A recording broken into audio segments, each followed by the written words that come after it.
no tiene la fuerza para convocar a una constituyente. A pesar de los llamados del Centro Democrático para convocar a una asamblea constituyente, para superar el remesón judicial que vive el país, desde los sectores independientes dejaron claro que no se subirán a este bus. En diálogo con El Tiempo, el senador liberal Guillermo García dijo que el país no necesita una constituyente y que desde sectores de gobierno han convertido este mecanismo en algo doctrinario y polarizante. ¿Necesita el país una constituyente?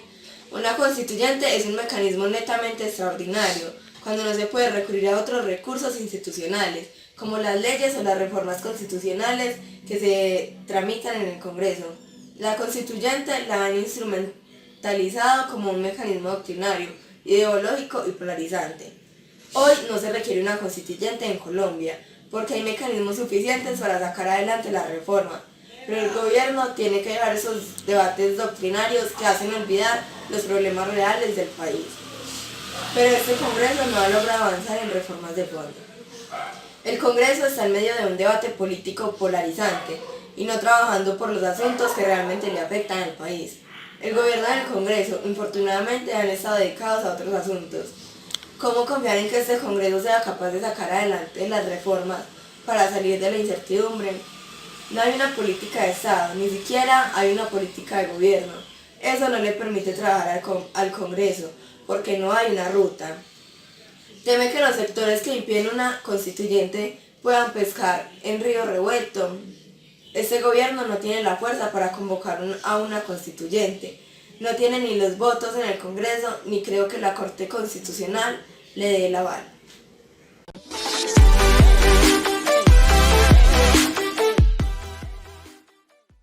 Mi noticia trata sobre la nueva constituyente y lo que dijo el senador liberal Guillermo García respecto a eso. Este dijo que no era necesario crear una nueva constituyente habiendo otros recursos para que se pudieran cumplir las leyes del país. También dijo que los demás entes gubernamentales no deben olvidar los reales problemas que tiene el país en estos momentos por crear esa nueva constituyente o por tener la idea de crear la nueva constituyente. And nothing ever will. Tried to stay sober, tried to stay clean. Let me when it's over, like a bad dream.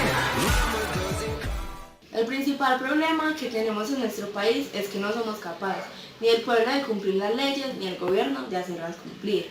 Por lo tanto, creo que es absurdo que pretendan sacar adelante una nueva constituyente o reformarla, que va a ser para conveniencia de sus propios partidos. Como ya sabemos, cada parte del gobierno quiere tirar para su propio lado, por lo que no va a ser posible una nueva constituyente, ya que lo que para un partido va a ser de conveniencia, el otro partido lo quiere pasar por la galleta.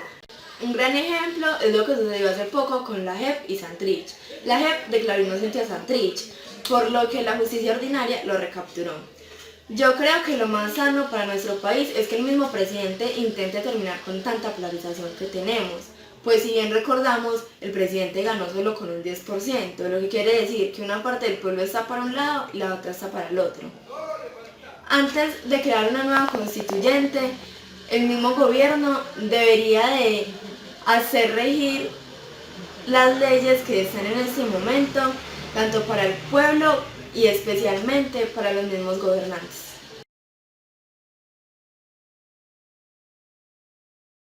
Muy buenos días para todos. Mi noticia va a tratar de qué va a pasar con los 4.400 estudiantes de la Universidad Autónoma. Profesores y administrativos están en paro. La institución reconoce problemas financieros.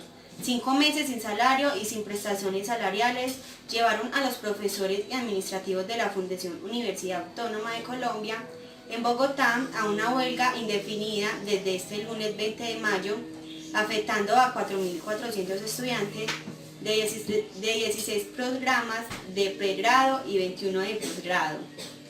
Javier Trujillo Londoño, vicepresidente de la universidad, reconoce dicha situación y explica que se debe a una crisis financiera. El problema que se viene presentando desde hace 10 años y que también sucede en otras instituciones académicas radica en el número de estudiantes. El 98% de nuestros ingresos dependen de las matrículas, señala Trujillo.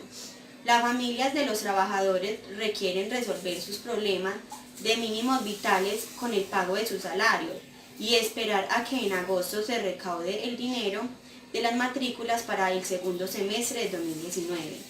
No solucionan de fondo la problemática. Necesitamos el pago de los salarios y el acompañamiento permanente del Ministro de Educación para que los estudiantes tengan un proyecto de la universidad adecuado, agrega Morantes. Además de recoger dinero en las matrículas, Trujillo señala que la institución contempla la posibilidad de vender algunos inmuebles que no son improductivos para el tema académico.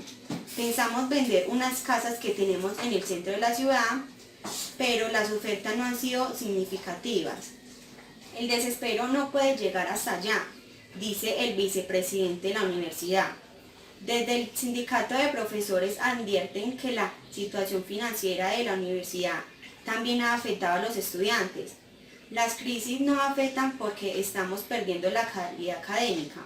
Muchos profesores los despiden o simplemente se van porque ni siquiera tienen dinero para llegar a la universidad.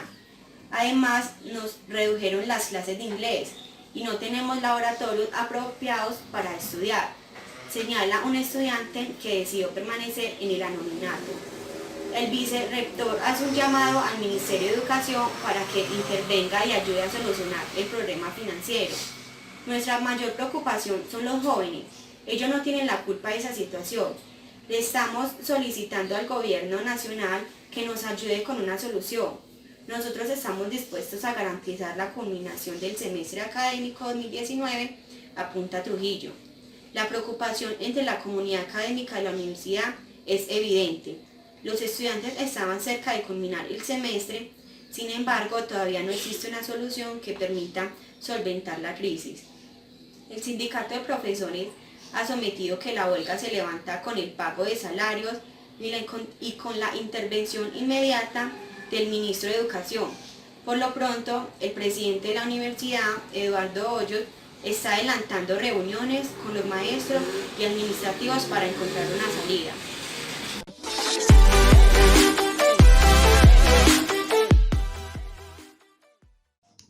El resumen de mi noticia habla de la Universidad Autónoma de Colombia, de los profesores administrativos que están en paro.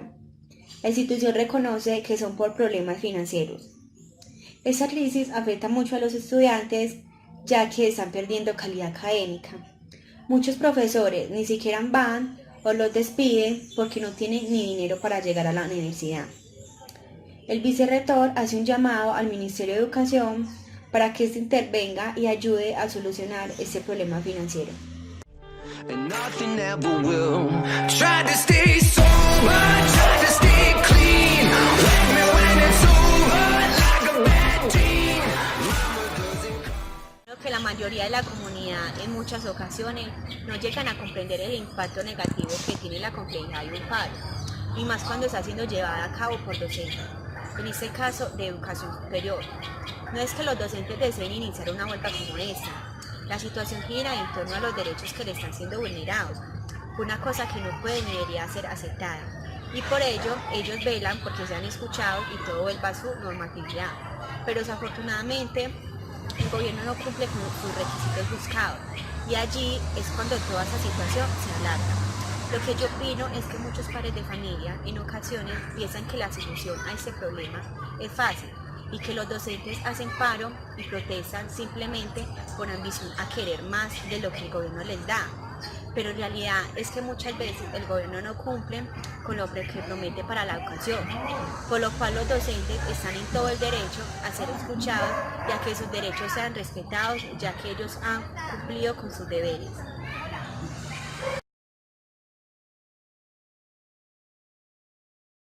Por recaptura de Santrich, 2 guerrilleros no asistirán a la JEP. Como fue anunciado por la dirección del partido FARC este fin de semana, tras la recaptura del ex jefe guerrillero Jesús Santrich, los miembros de esa organización citados por la Jurisdicción Especial para la Paz no van a asistir a esta justicia esta semana, pues sienten absoluto temor y desconfianza. Eso lo oficializaron este martes 2 excomandantes guerrilleros con una carta dirigida a la magistrada Julieta Lemaitre, que se ha ocupado del caso por secuestro por el que están citados los excombatientes. En la carta, Jesús Mario Rojas Arenas, conocido como Marcos Urbano, y Luis Óscar Úsuga Restrepo, conocido como Isaías Trujillo, antiguos miembros de la dirección de las FARC citados este lunes, dicen que colectivamente se tomó la decisión de no asistir a rendir versión voluntaria en las fechas que se había establecido. Esto hasta que no se establezca con claridad cómo se van a blindar las decisiones de las salas de la Jurisdicción Especial para la Paz, pues es evidente que las decisiones de la JEP no se respetan, ni se acatan, ni se cumplen por parte de las demás autoridades del Estado, señalan. Añaden que esa decisión también la toman frente a los graves acontecimientos, en especial las objeciones de la ley estatutaria de la JEP por parte del Ejecutivo y la recaptura y posterior declaración de la legalidad de la misma de Jesús Santrich. Nos encontramos atendiendo la crisis e intento de desestabilización del acuerdo de paz ante el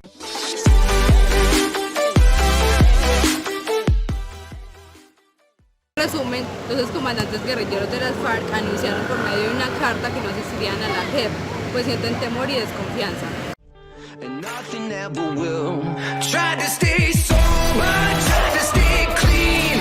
Wake me when it's over, like a bad dream. La JEP no ha sido fácil desde que se formó. Por un lado, el gobierno opositor ha intentado una y otra vez acabar con la JEP. Y por otro, a Jesús Santrich le da por seguir delinquiendo después de los acuerdos. Todo rema en frente de la JEP. Y pues del gobierno no me asombra, aunque no lo acepto, pues el Centro Democrático siempre ha estado en contra del proceso de paz.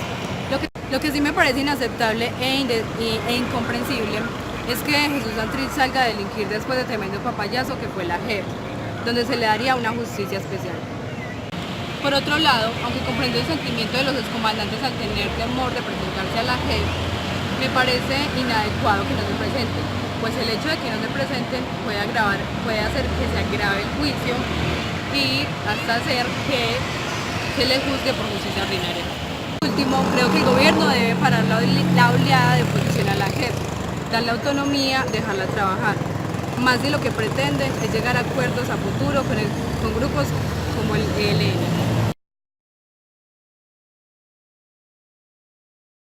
Sobre una aceleración de la economía colombiana en 2019 y 2020. La Organización para la Cooperativa y el Desarrollo Económico, OCDE, pronosticó una aceleración del crecimiento de la economía colombiana este año y el próximo, gracias al impulso de las inversiones y a los bajos niveles de inflación, aunque prevé un mayor déficit comercial por los malos datos en las exportaciones. En su información semestral de perspectivas, publican este martes, la OCDE apunta que el incremento del Producto Interno Bruto, PIB, evaluarán hasta el 3.4% en 2019 y el 3.6% en el 2020, tras el 2.7% en 2018, 6 y 3 décimas más de lo anunciado hace 6 meses. El llamado Club de los Países Ricos considera que la política monetaria del país es apropiada y la fiscal prudente para permitir que el déficit público siga reduciéndose, pero recomienda mayor apertura al comercio y a la competitividad para impulsar la productividad. Según el organismo, Colombia asegura beneficios del crecimiento económico, respaldado por más confianza de los consumidores, las empresas y los mercados de crédito. Sin embargo, destaca la aplicación de agujeros comerciales, pues los flujos migratorios desde Venezuela están aumentando por la demanda, 4% en 2019 y 3.5% más en 2020, lo que lleva al alza de las importaciones de bienes y servicios 7.4% en 2019 y 3.6% más en 2020, mientras que las exportaciones progresan a otro ritmo, 3 y 4.2%. El déficit por su cuenta corriente sigue siendo financiado en gran parte por la estable inversión extranjera. El desempleo ha aumentado y la creación de empleo sigue siendo floja, con una mano de obra al alzar por la inmigración constante.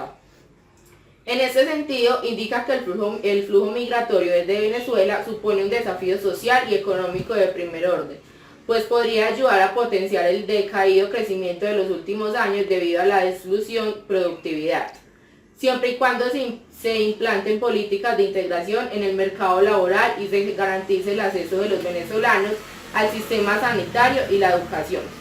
El costo fiscal inesperado de estas políticas ha llevado a revisar a la baja la perspectiva de la producción del déficit. La OCDE propugna un equilibrio adecuado entre esas necesidades de gasto público y las reducidas al déficit estructural al 1% para garantizar la sostenibilidad de la deuda a medio plazo.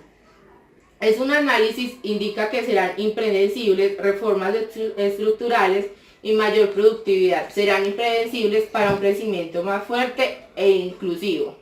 También que la mejora de puertos y enclaves logísticas y la reducción de las regulaciones.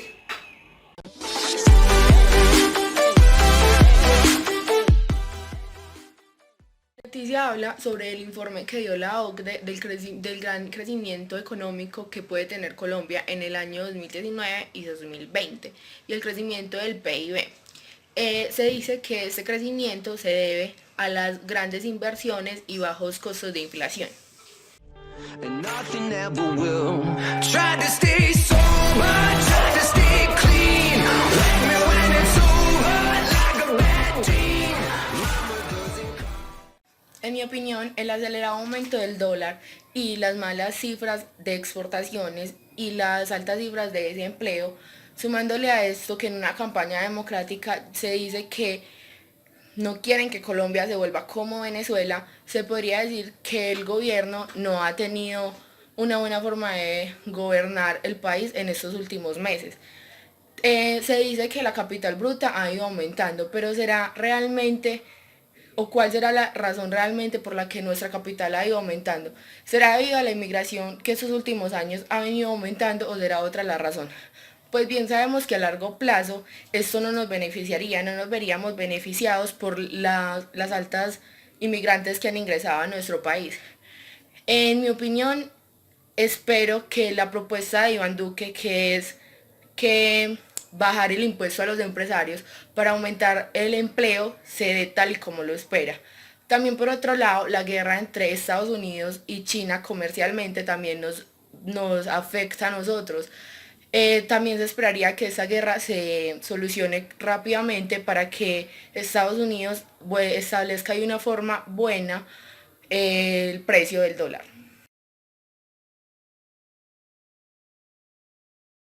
El reto a Huawei es el inicio de la Guerra Fría tecnológica.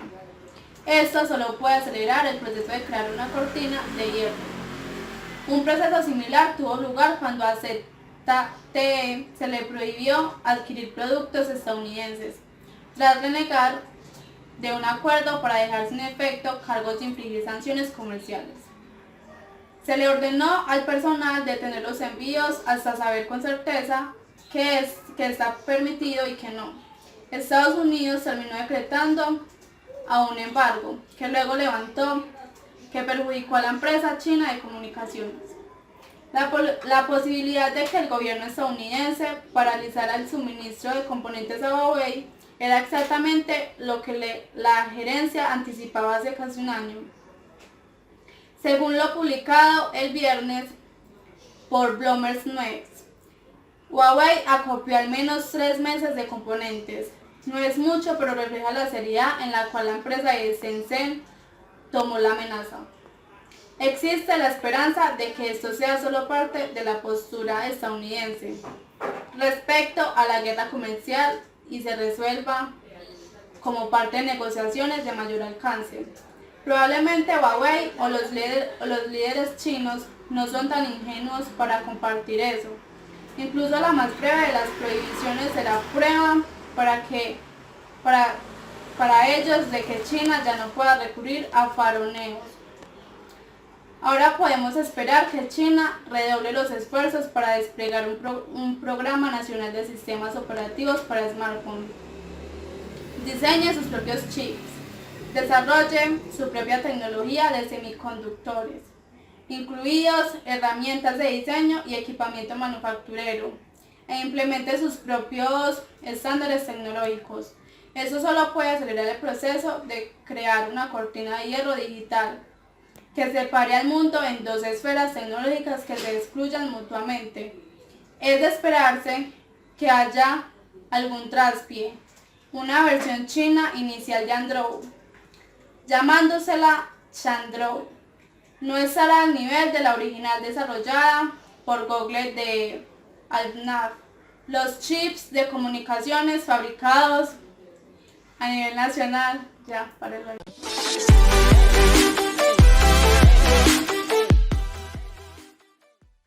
En resumen, el gobierno de Estados Unidos no quiere que la empresa Huawei de China compartan sus mismos productos y sistemas de operación. And nothing ever will. Try to stay sober, try to stay clean. Wake me when it's over, like a bad dream. En mi opinión, está realmente tensionante la situación entre estas dos potencias, la cual Estados Unidos pensaba ejercer presión, pero tal vez no le resulte porque China tiene cómo defenderse o cómo responder. Además, no hablamos de una pequeña empresa, sino de Huawei, la cual está generando su tecnología 5G. Esperaría que estas dos potencias dejaran las tensiones, ya que esto está afectando al mundo entero.